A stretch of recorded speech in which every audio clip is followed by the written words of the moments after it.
Do you ever have that feeling where your skin just doesn't fit right? Like there's something humming under your pulse that shouldn't be there? That's how I felt the morning I left New Orleans, though I didn't know why back then. My name is Nik Rambo, and if you're looking for a hero, you're talking to the wrong guy. I'm just a man who knows his way around a fiber optic cable and a wrench. A guy who spent too many years under the hood of a '69 Chevelle trying to outrun memories of a family that didn't talk to each other. My sister, Elena, she's the only one I still call. She begged me not to take this contract. "Nick," she said, her voice cracking over the phone, "there's a reason people leave the swamp. Don't go looking for a different kind of empty." But the money for a remote network architect in the deep wilderness is too good to pass up when you're trying to clear your father's debts. I wasn't heading to Wyoming though. The firm redirected me last minute. They needed a ghost technician for a private estate project back in the Atchafalaya Basin, right in my own backyard. I thought I knew the shadows of Louisiana. I thought the sun, even a pale hazy autumn sun, was a shield. I was wrong. Have you ever wondered why the old folks in the parish won't look at a stray dog twice? Or why they say a fever isn't always an illness, but a death being called in? I'm going to tell you what happened out there in the cypress knees. But before I do, I need you to ask yourself, how much of your soul would you trade for one more breath? Because out in the basin, something was waiting to make me an offer I couldn't refuse. It was late October, that weird window where the heat finally breaks and the air turns brittle. I was driving my old truck, a beat-up Ford I'd rebuilt from the frame up, navigating the narrow, crumbling roads that snake through the wetlands. My gear was rattling in the back, spools of wire, my soldering kit, and my only companion, a mangy, one-eared terrier I'd picked up at a gas station named Buster. He wasn't much for protection, but he was good at sensing a shift in the wind. About 20 miles past the last paved road, Buster started whining, a low, vibrating sound that felt like a needle in my ear. The job site was a massive, isolated research station owned by a tech conglomerate that didn't have a name, just a logo. As I pulled up, the sun was a dying orange ember behind the moss-draped trees. The silence wasn't peaceful, it was heavy, like the world was holding its breath. I remember checking my watch, 5:14 p.m., and noticing that the birds had stopped singing. Everything felt paused. I stepped out of the truck, the smell of damp earth and rot filling my lungs, and that's when I saw the first one. Not a creature, but a mark, carved into the bark of a massive oak, was a series of jagged lines that looked suspiciously like a human hand, if the fingers were twice as long as they should be. I reached for my flashlight, my hand shaking just a fraction. I've lived in the South my whole life, heard the stories of the Rougarou, the werewolf of the bayou, since I was in diapers. My grandmere used to warn us that if you break Lent for 7 years, the curse finds you.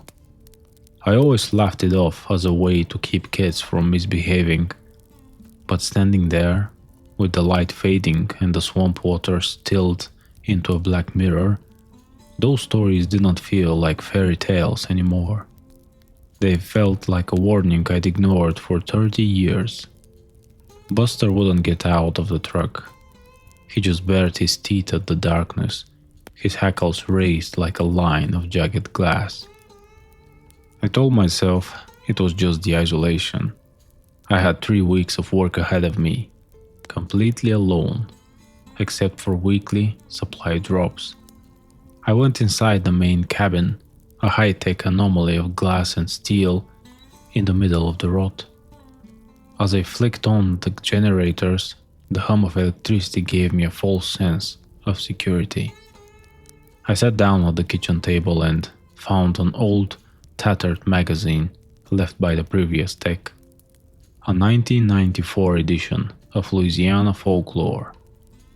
It was dog-eared at a page titled "The Blood Death of the Basin." A passage was circled in red ink. The Rougarou does not kill for hunger alone, it kills to pass the skin. I shivered, despite the warmth of the heater. Outside, something heavy slammed against the side of the cabin. The glass didn't break, but the entire structure shuddered. I grabbed my flare gun, the only weapon I'd brought, and looked out the reinforced window. There, standing at the edge of the porch light, was something that shouldn't exist. It didn't move like an animal, and it didn't move like a man. It shifted, a hitching predatory gait that made my stomach do a slow roll. The creature was tall, easily 7 feet if it stood straight, but it stayed hunched, its long corded arms nearly brushing the porch planks. The fur was patchy, matted with swamp peat and dried blood, but it was the head that froze the air in my lungs.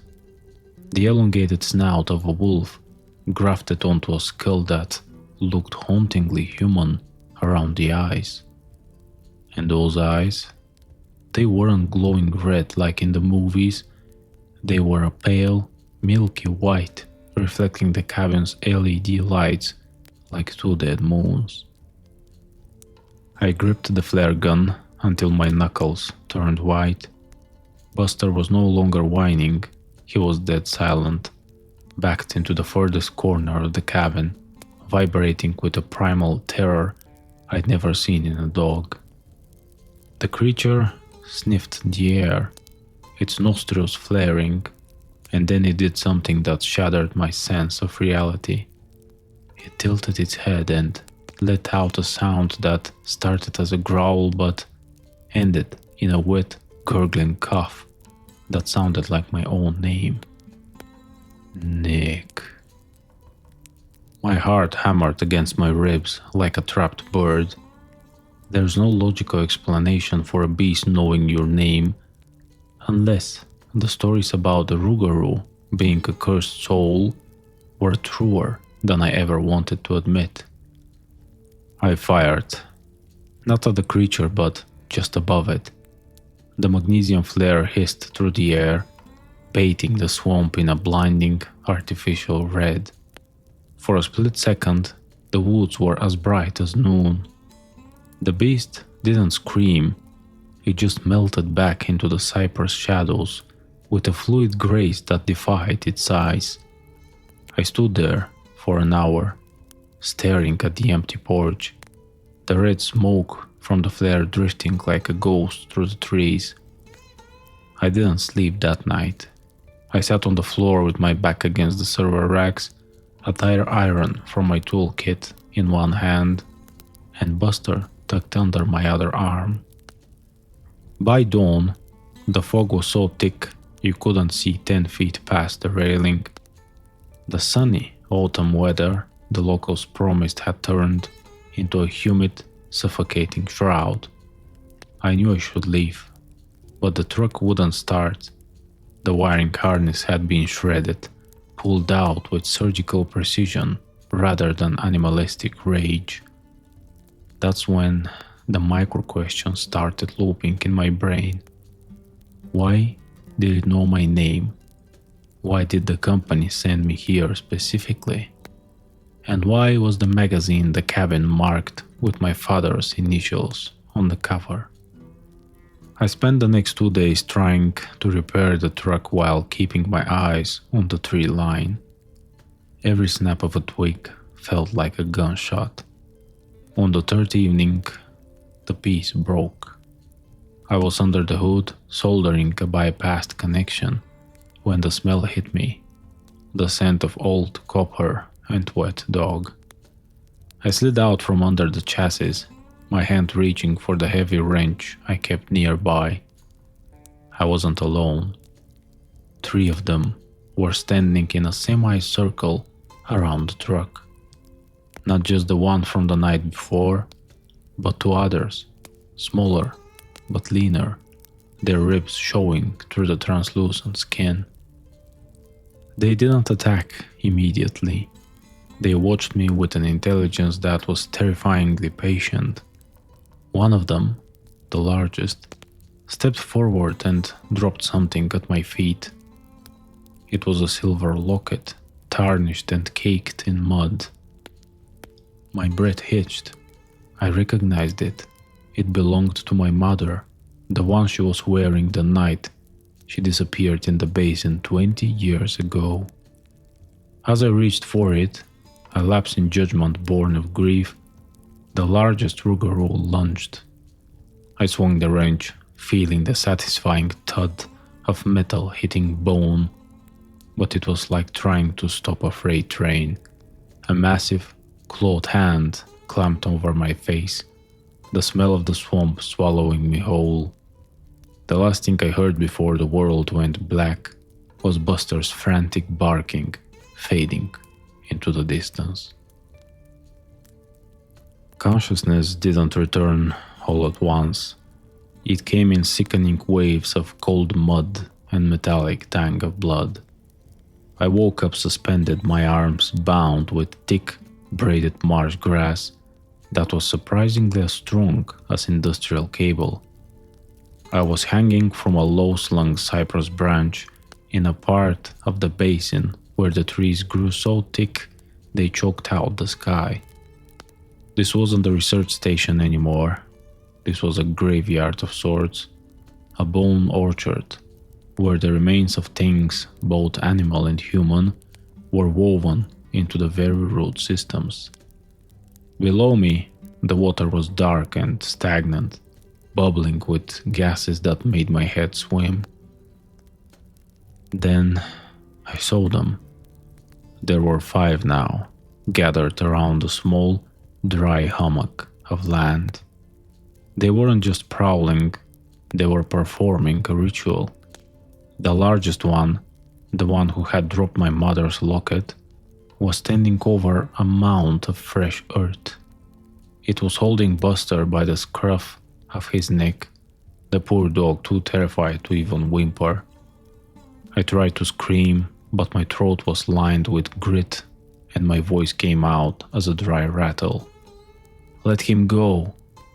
The creature turned its milky eyes toward me, and for the first time, I saw a flicker of something like pity in that monster's face.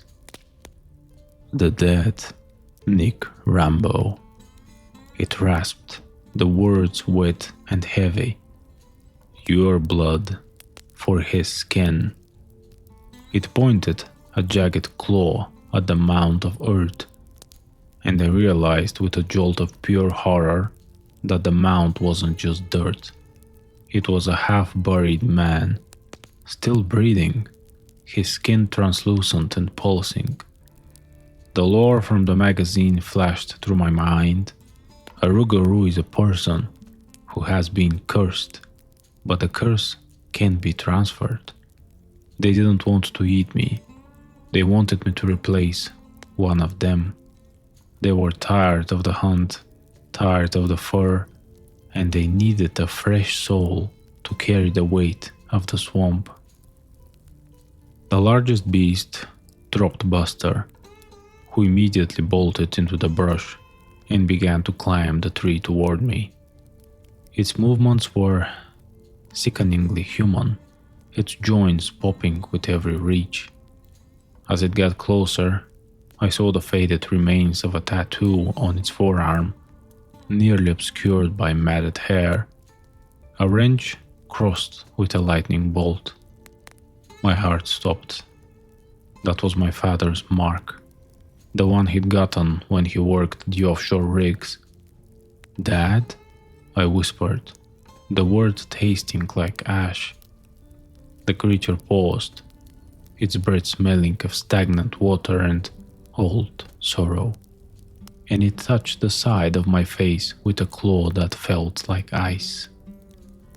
I didn't have a weapon, but I had the one thing a technician always keeps: a small, high-voltage capacitor I'd been tinkering with in my pocket. It was meant for the server's emergency bypass, no bigger than a pack of gum, but it held enough of a charge to stun a bull. As the creature reached out to slit the grass bindings, likely to begin the transfer on the ground, I pressed the lids against its damp chest. There was a sharp crack, a flash of blue light, and the beast let out a harrowing, human-sounding scream as it tumbled backward into the black water.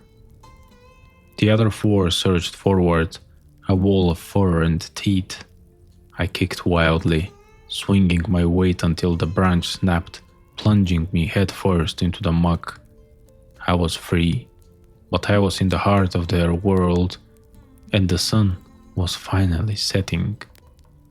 The mud didn't just coat me, it tried to swallow me. I scrambled through the knee-deep sludge, my lungs burning with the stench of sulfur and decay. Behind me, the splash of heavy bodies hitting the water told me the pack was in pursuit.